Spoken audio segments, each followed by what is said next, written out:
বাইরে ভাই হাসনাত আব্দুল্লাহ আসলে একটা জিনিয়াস। আন্দোলিব রহমান পার্থের বক্তব্যটে কিভাবে সে উত্তরটা দিল দেখেন বাইরে, মানে একজন নতুন সংসদ সদস্য হিসেবে সে যেভাবে সংসদ নিয়ে গবেষণা করতেছে, সংবিধান নিয়ে গবেষণা করতেছে, আমার মনে হয় না এই বয়সে, এটুকু বয়সে অন্য কেউ এত সংবিধান নিয়ে এত চর্চা করতেছে। উনি যখন বললেন যে সংবিধান যারা ছুঁড়ে ফেলতে চায় তাদেরকে স্বাধীনতা বিরোধীর সাথে উনি অ্যালাইন করলেন, ট্যাগ করলেন মাননীয় স্পিকার। এবং তখন ট্রেজারি বেঞ্চের সম্মানিত মাননীয় মন্ত্রী যারা ছিলেন তারা সেটাকে টেবিল চাপড়িয়ে সেটাকে সমর্থন দিলেন। মাননীয় স্পিকার, গণতন্ত্রের জন্য যিনি আপোষহীন লড়াই করে গিয়েছেন বেগম জিয়া, উনি বলেছিলেন যেদিন জনতার সরকার প্রতিষ্ঠিত হবে, যেদিন এই পার্লামেন্ট জনতার সরকারের কাছে যাবে, এদিন এই সংবিধানকে ছুঁড়ে ফেলা হবে। ট্রেজারি বেঞ্চের যেই মন্ত্রীরা ছিলেন তারা দীর্ঘদিন, তাদের সারা জীবন তারা বেগম জিয়ার সাথে রাজনীতি করেছেন। এই সংবিধান ছুঁড়ে ফেলার সাথে স্বাধীনতা যুদ্ধাপরাধীর অ্যালাইন করার যেটার হাততালি তারা দিয়েছেন, সেটির মধ্য দিয়ে বেগম জিয়াকে তারা মূলত হচ্ছে অপমান করেছেন কিনা তারা সেটা ভেবে দেখবেন। মাননীয় স্পিকার, আমি বক্তব্য দেওয়ার জন্য অনেক কিছু রেডি করে নিয়ে এসেছিলাম। আমরা আইনমন্ত্রী বলেছেন রুশু পড়ার জন্য, তারপরে হচ্ছে হবস পড়ার জন্য, মদিনা সনদ পড়ার জন্য পড়েছিলাম, কিন্তু আন্দালিব রহমান পার্থ সাহেব যে বক্তব্য দিয়েছেন, আমরা ক্লাস 8-9-এ যে ডিবেট করতাম সেটি রিভার্টাল দিলে 20 মিনিট সময় লাগবে। মাননীয় স্পিকার, আমি ওনার বক্তব্যের রিভার্টাল দিচ্ছি। উনি বলেছেন যে আমি কোট করছি, উনি বলেছেন ৭২-এর সংবিধানের কিছু কিছু বিষয়কে ওনারা সম্মান দিয়েছেন।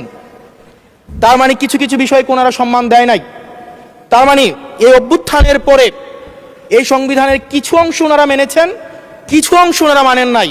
ওনারা কেবল ওই অংশটাই মেনেছেন যে অংশটা ওনাদের পক্ষে গিয়েছে, যে অংশটা ওনাদের বিপক্ষে গিয়েছে এই অংশটা ওনারা মানেন নাই।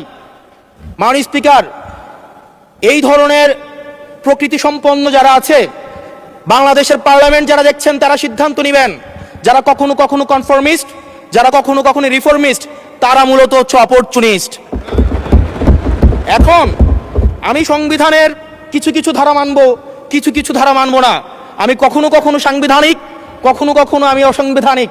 মাননীয় স্পিকার, যখন ডক্ট্রিন অফ নেসেসিটির প্রশ্ন আসে, মাননীয় স্পিকার, এই এক্সিস্টিং সংবিধান অনুযায়ী যখন 7A এবং 7B বলবৎ থাকে, সেই জায়গা থেকে আইনজ্ঞরা, মাননীয় স্বরাষ্ট্রমন্ত্রী উনি থাকলে ভালো হতো। ডক্ট্রিন অফ নেসেসিটি মাননীয় স্পিকার 48-3 অনুযায়ী রাষ্ট্রপতি সুপ্রিম কোর্টের মাধ্যমে একটা এই 106-এর অ্যাডভাইজরি একটা রুল আছে মাননীয় স্পিকার। এই অ্যাডভাইজরি রুলের মাধ্যমে সংবিধানের ফান্ডামেন্টাল কোনো বিষয় কম্প্রোমাইজ করা যায় না। মাননীয় স্পিকার, যদি আমি এই সংবিধান মানি তাহলে এই অন্তর্বর্তীকালীন সরকারের বৈধতা প্রশ্নবিদ্ধ হয়। মাননীয় স্পিকার, মাননীয় স্পিকার, যদি এই সংবিধানকে আমি ধারণ করতে চাই, মেনে চলতে চাই, সেদিন 64 বিধি অনুযায়ী অ্যাটর্নি জেনারেল নিয়োগ দেওয়া হয়েছিল 6 আগস্ট। মাননীয় স্পিকার, এই সংসদে প্রশ্ন রাখতে চাই, তৎকালীন বর্তমান রাষ্ট্রপতি চুপ্পু, তখন বলা হয়েছে অ্যাটর্নি জেনারেল নিয়োগ দেওয়ার ক্ষেত্রে প্রধানমন্ত্রীর সাথে আলোচনা করতে হবে। সেদিন কোন প্রধানমন্ত্রীর সাথে আলোচনা করা হয়েছিল সেটা আমাদেরকে অ্যাটর্নি জেনারেল জানাবেন। আমাদেরকে অ্যাটর্নি জেনারেল জানাবেন যেই হিয়ারিংটা হয়েছিল এই হিয়ারিংয়ে উনি উপস্থিত ছিলেন কিনা।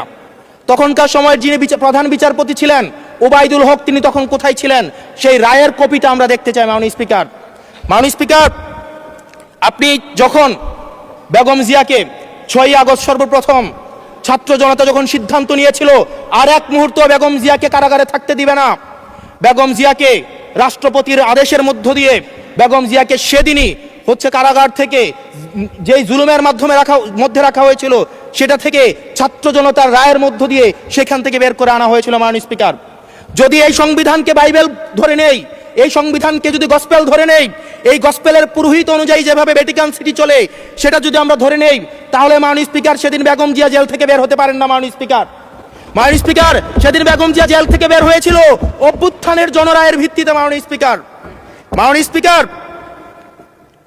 আপনারা বলছেন আপনারা ঠিক সেই জায়গায় আপনারা সংবিধানকে আপনারা মানছেন যে এই জায়গায় সংবিধান থেকে আপনারা বেনিফিটেড হবেন। মাননীয় স্পিকার, গ্রামের ভাষায় কথা আছে, বলতে চাই না, যে গাং পার হইলে মাঝি কোন দুলা ভাই। ছাত্ররা, আপনাদের নেতা কর্মীরা গত 17 বছর ধান খেতে ঘুমাইতে হয়েছে, ত্যাগ তিতিক্ষার মধ্য দিয়ে যেতে হয়েছে। মহাসচিব কান্না করে বলেছে তাদের নেতা কর্মীরা ঢাকায় এসে রিক্সা চালিয়ে জীবন নির্বাহ করত।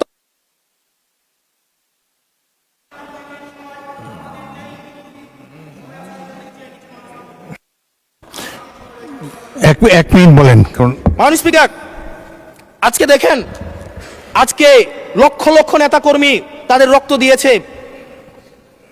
ফ্যাসিবাদ বিরোধী প্রত্যেকটি রাজনৈতিক দল, কোন রাজনৈতিক দলকে বিশেষভাবে আমি আলাদা করতে চাই না, ফ্যাসিবাদ বিরোধী প্রত্যেকটি রাজনৈতিক দলের রক্ত, শ্রম, ঘামের মধ্য দিয়ে এই হাসিনার পতন হয়েছে। এই হাসিনার পতনের পরে যখন জনরায়, মাননীয় স্পিকার, যখন জনরায় কখনো কেতাবের কাছে মাথা নত করে না। এটা ভ্যাটিকান সিটি নয় যে গসপেল অনুযায়ী হচ্ছে দেশ পরিচালিত হবে। 68% জনগণ তারা সিদ্ধান্ত জানিয়ে দিয়েছে এই সংবিধানের যেই বেসিক স্ট্রাকচারাল জায়গায় কোন জায়গাগুলোতে রিফরমেশন আনতে হবে। মাননীয় স্পিকার, আন্দালিব রহমান পার্থ সাহেব বলেছেন যে অর্ডারে নাকি হচ্ছে সংবিধান সংস্কার পরিষদের গঠনটা নাই। উনি যদি একটু পরিশ্রম করতেন, জাস্ট একটা পাতা উল্টাইতেন, একটা পাতা পরেই বলা হয়েছে সংবিধান সংস্কার পরিষদ গঠন যদি হেজযুক্ত। ধন্যবাদ মাননীয় সদস্য, ধন্যবাদ।